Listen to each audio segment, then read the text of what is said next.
The invasion fleet setting, deep space, edge of human territory, year 2387. The Keth Empire's massive war fleet drifts silently through the void. Admiral Vex stands on the bridge of the flagship Crimson Talon, studying holographic displays of their target, a small human colony world called Haven's Rest. Intelligence reports suggest only 50,000 humans live there, protected by outdated defense systems. The Keth are reptilian beings, proud warriors who have conquered 12 star systems in the past decade. They view humans as weak, soft creatures who rely too heavily on technology instead of natural strength.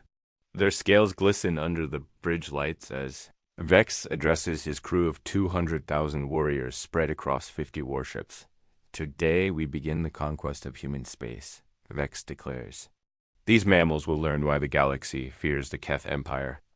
Captain Rex, Vex's trusted second-in-command, reviews tactical data. The humans have 3 orbital defense platforms and a small patrol fleet of 20 ships.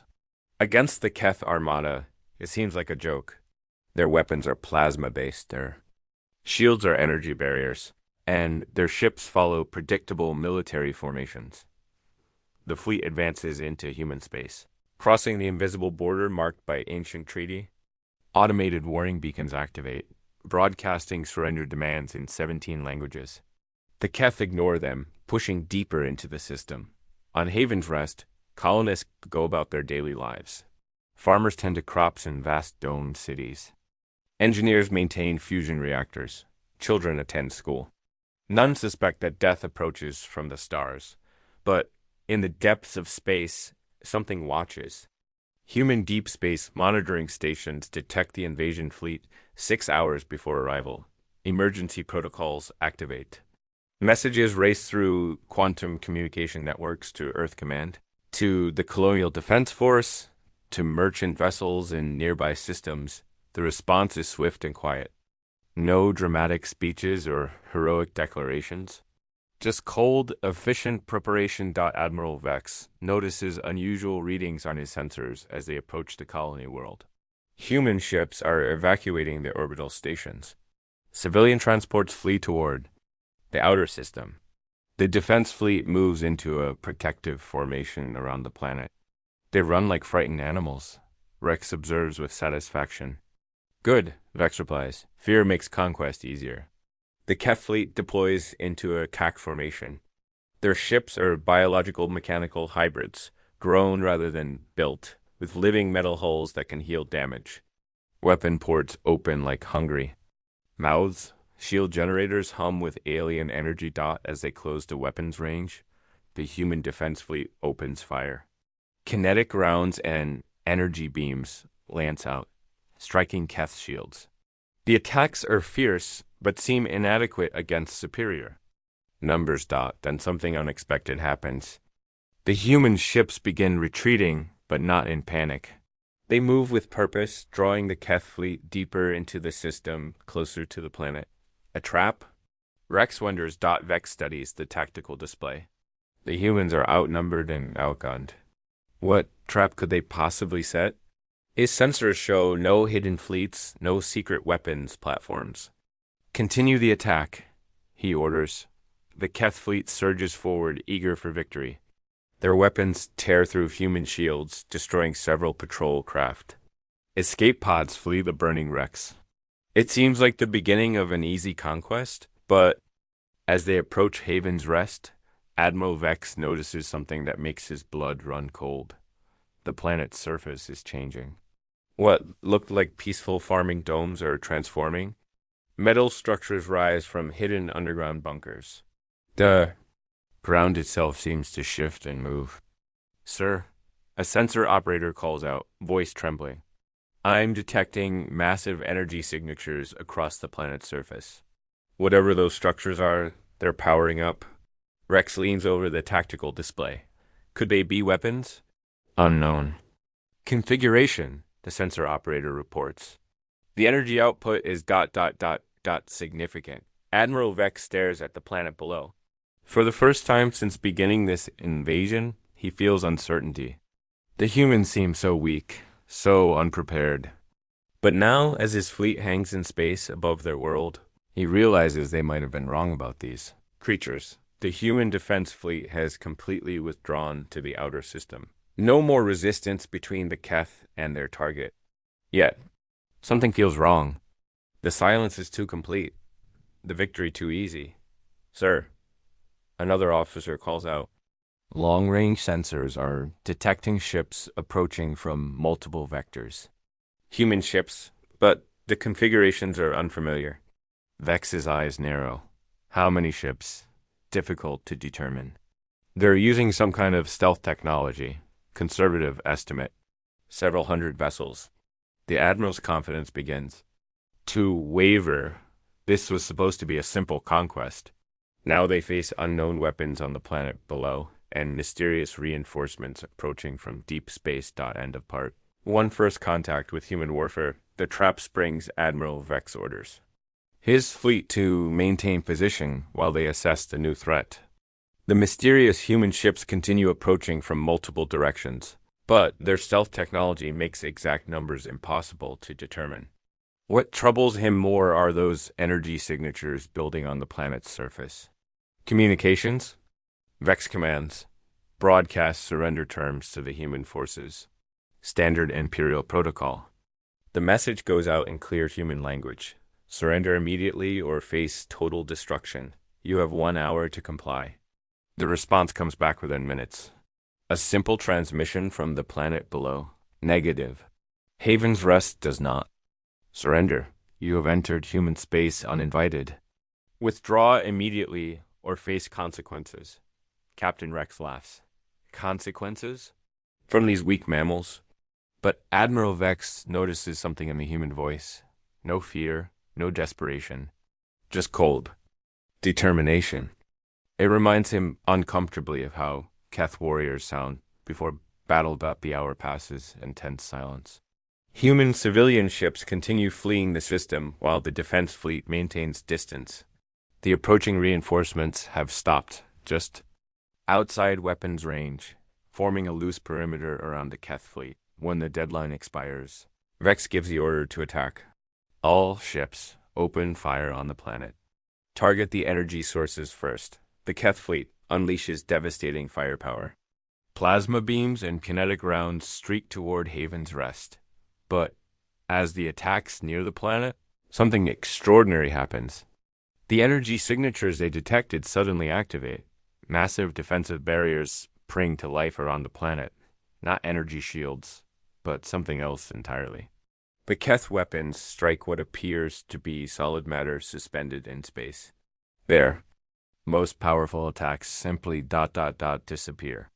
What kind of technology is this? Rex demands.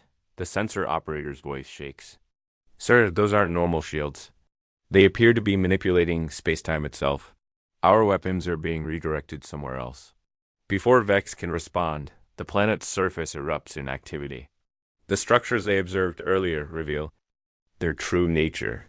Massive railgun installations, each one the size of a city. They've been hidden underground, camouflaged as civilian installations. The first salvo launches from Haven's Rest. These aren't energy, weapons, or plasma beams. They're solid projectiles, but moving at a significant fraction of light speed. The kinetic energy is beyond anything that Keth have encountered. They're living metal holes designed to absorb energy weapons, prove useless against pure kinetic force. 3. Keth warships simply cease to exist, punched through by projectiles that don't even slow down after impact. Evasive maneuvers? Vex shouts, but the human weapons were fired with computer precision. The next salvo targets trying to escape, calculating their movement patterns perfectly. 7 more Keth vessels die in the second volley. Sir, the communications officer calls out. The human reinforcement fleet is moving. They're not using conventional engines. On the tactical display, Vex watches in horror as the human ships suddenly accelerate to impossible speeds. No gradual buildup, no engine flare. They simply leap from stationary to nearly light speed in seconds. That's impossible, Rex whispers. No living being could survive that acceleration. But the human ships aren't slowing down. They're coming directly at the Keth fleet, like guided missiles, and they're not stopping. The first impact comes from a ship no larger than a Keth scout vessel. It strikes the Bloodfang, a heavy cruiser at 90% light speed. The explosion is visible from 3 star systems away. Both ships are vaporized instantly, but the humans seem willing to trade their vessels for Keth warships. They're ramming us, Rex shouts unnecessarily. More human ships accelerate to impossible speeds. Some target individual Keth vessels while others aim for clusters of ships. Each impact is a miniature supernova. Admiral Vex realizes with growing terror that the humans aren't just willing to sacrifice their ships.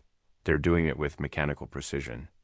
No hesitation, no fear, just cold calculation of which targets will cause maximum damage. All ships, emergency jump. He orders, get us out of this system. But as the Keth fleet tries to retreat, they discover another horror. The space around them has been subtly altered by those planetary installations. Their jump drives won't engage. Something is interfering with their ability to escape faster than light. Asterisk. They're trapped in normal space with an enemy that treats suicide attacks as standard tactics. The battle becomes a massacre. Human ships, each one apparently expendable, ram Keth vessels with kamikaze precision. The planetary railguns continue firing, picking off ships that try to flee. More human reinforcements arrive from deeper in. Their territory, of the 50 ships that entered human space, only 20 remain functional. The rest are debris or fleeing wreckage. Admiral Vex stares at the tactical display in disbelief. His mighty fleet, terror of 12-star systems, is being systematically destroyed by creatures he thought were weak. The true horror of human. War escalation. Admiral Vex watches his fleet die around him. The human kamikaze attacks continue with mechanical precision, each strike calculated for maximum damage. But worse than the attacks themselves is the complete lack of communication from the human forces. No taunts, no demands for surrender, just silent, efficient killing. Sir, Captain Rex reports, his voice strained. We're receiving a transmission from the human fleet. Put it through. The voice that comes over the communication system is calm, almost conversational. Keth vessels. This is Commander Smith of the Human Colonial Defense Force. You have approximately 15 minutes before our next wave arrives. I am authorized to accept your surrender. Vex's pride wars with survival instinct. We are the Keth. Empire. We do not surrender to mammals. Understood, Smith replies. Continue operations. The transmission ends. No argument, no negotiation. The humans simply return to systematically destroying his fleet. Rex pulls up what intelligence they have on human military doctrine. Sir, our data suggests humans avoid civilian casualties and prefer capture to killing. These tactics don't match. Their profiles. Clearly our intelligence was wrong, Vex snarls, watching another of his ships die in a kamikaze impact. But something else bothers him. The human ships performing suicide runs, they're too precise, too coordinated. No living pilot could maintain formation while accelerating to light speed. No organic brain could calculate those impact vectors while experiencing impossible G-forces. Scan those human ships, he orders. Look for life signs. The results make his blood freeze. Sir, there are no biological signatures aboard the attacking vessels. They appeared to be ... unmanned. Captain Rex stares at the display. Unmanned? But the energy signatures suggest active systems, complex AI. They're not risking their people, Vex realizes. These are drone ships. The implications hit him like a physical blow. The humans aren't making desperate sacrifices. They're using expendable machines to destroy his irreplaceable crews. Each Keth ship carries hundreds of warriors who trained for decades. Each human drone can be replaced by their automated factories. Sir, the sensor operator calls out urgently. New contacts approaching. Multiple human fleets converging on our position. The tactical display updates to show the true scope of human response. Ships approach from 6 different directions. Not the ragtag colonial defense fleet they expected, but massive formations of military vessels. How many? Vex asks, though he dreads the answer. Conservative count, over 800 vessels. And sir, these ones are showing life signs. They're crude ships. Admiral Vex realizes they've walked into something far worse than a trap. They've triggered what appears to be a full military response from an enemy they completely misunderstood. The lead human fleet arrives first. Unlike the suicidal drones, these ships move with tactical precision. They don't ram the Keth vessels, they surround them. Energy weapons and kinetic rounds pour out in coordinated volleys. But the weapons themselves are terrifying. The humans aren't using standard plasma or laser arrays. Their energy weapons seem to ignore Keth shielding entirely, passing through. Defensive barriers like they don't exist. Their kinetic rounds adjust course mid-flight, making evasion impossible. How are they penetrating our shields? Rex demands. The tactical officer studies his readings. Sir, I don't think they're penetrating them. I think they're ignoring them. These weapons operate on frequencies we've never encountered. The Crimson Talon shudders under direct hits. Vex feels the living metal of his ship's hull, screaming. Through his neural connection. The pain is unbearable. His ship is dying, and he feels every wound. Emergency message to the Empire, he orders. Priority Alpha. Warn them about human capabilities. Communications are being jammed, sir. Some kind of quantum interference. Vex stares at the tactical display as more Keth ships die. Only 12 vessels remain of his once mighty fleet. The humans have surrounded them completely, and more fleets are still arriving. Then something happens that breaks his understanding of warfare entirely. The human attacks suddenly stop. All ships cease fire simultaneously. A new transmission comes. Through Keth Admiral. This is Fleet Admiral Jones of the Terran Defense Force. I'm ordered to offer you one final chance to surrender. Why? Rex asks.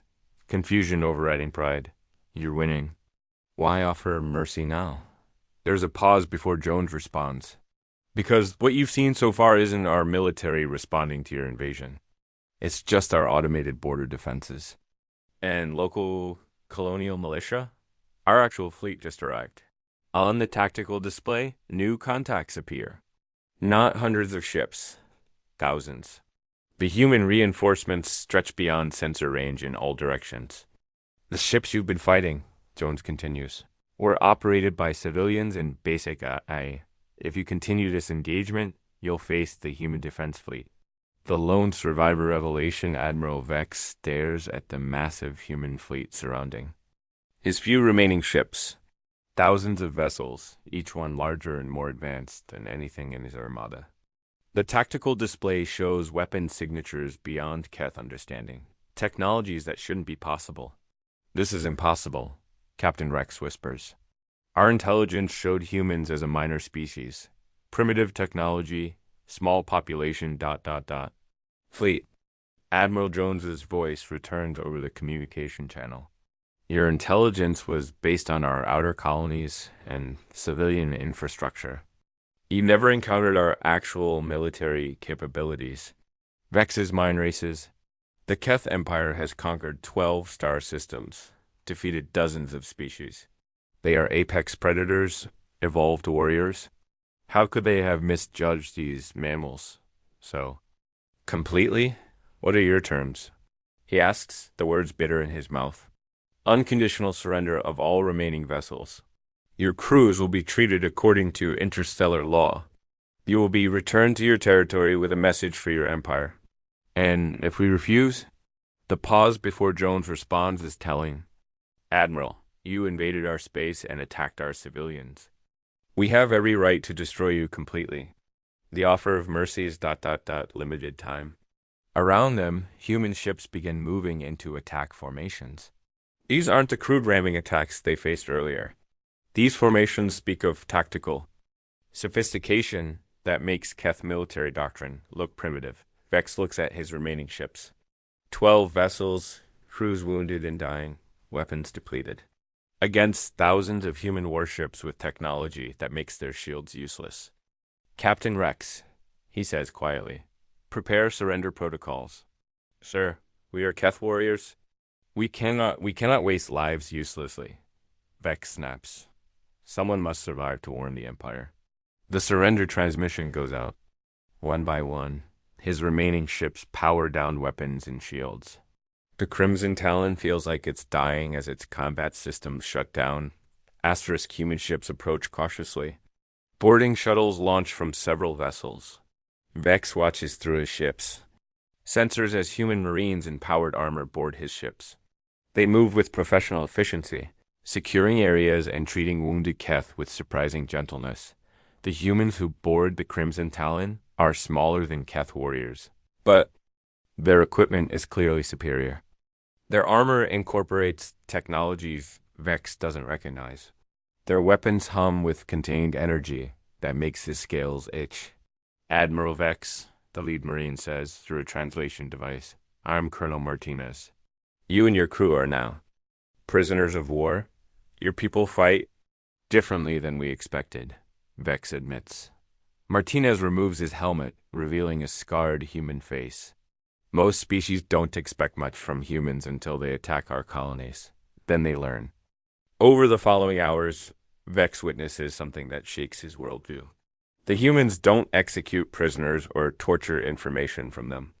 Instead, they provide medical care to wounded Keth and decent quarters for the survivors. But more. Disturbing is what he learns about human military doctrine.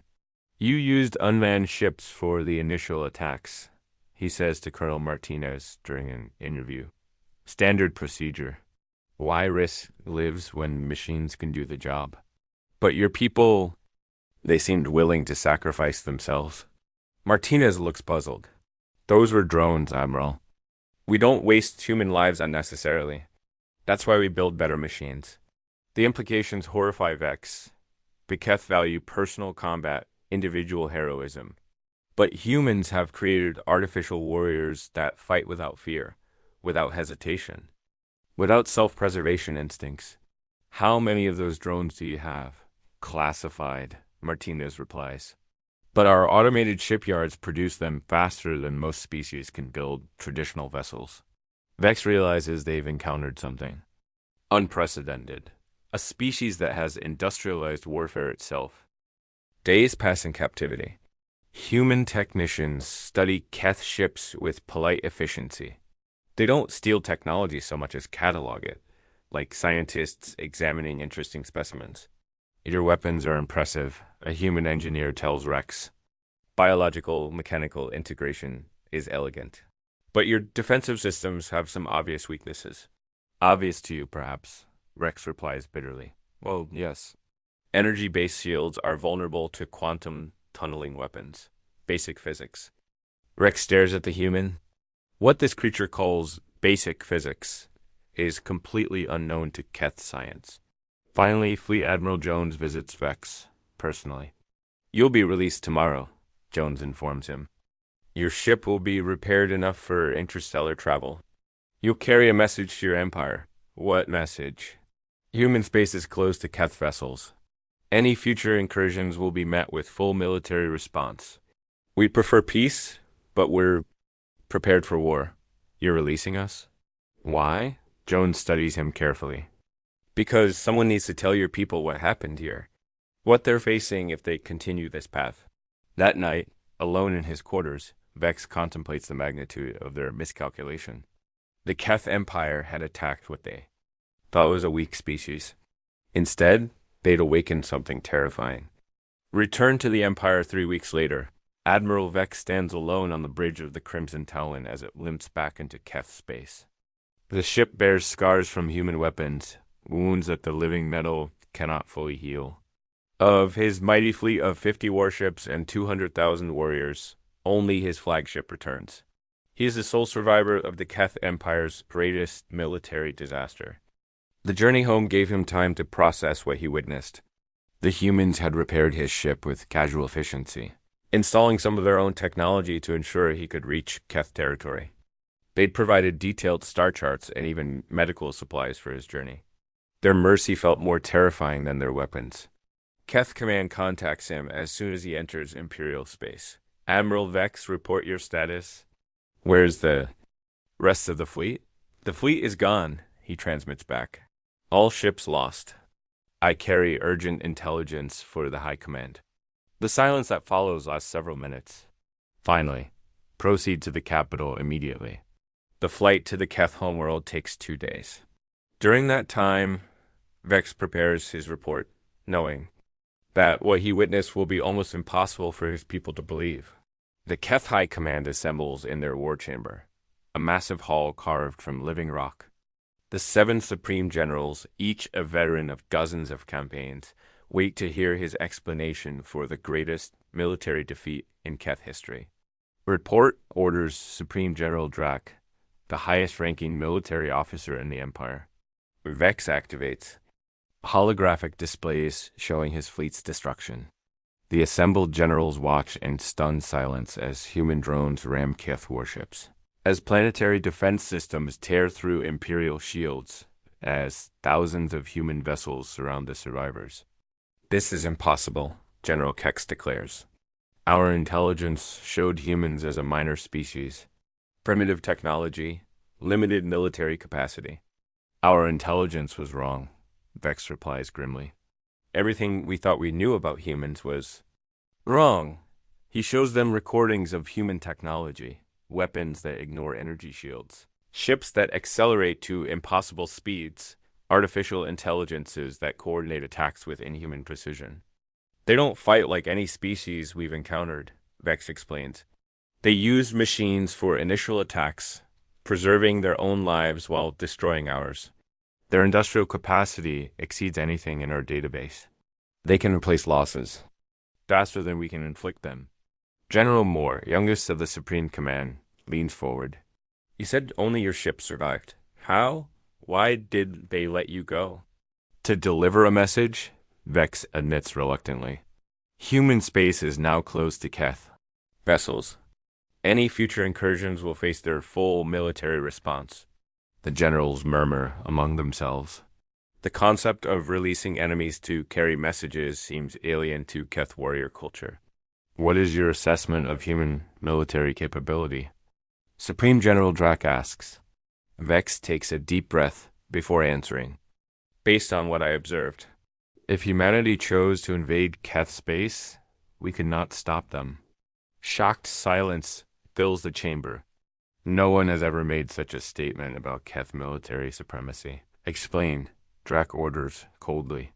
Their technology is decades beyond ours. Their industrial capacity is massive. They have automated warfare to a degree we never imagined possible.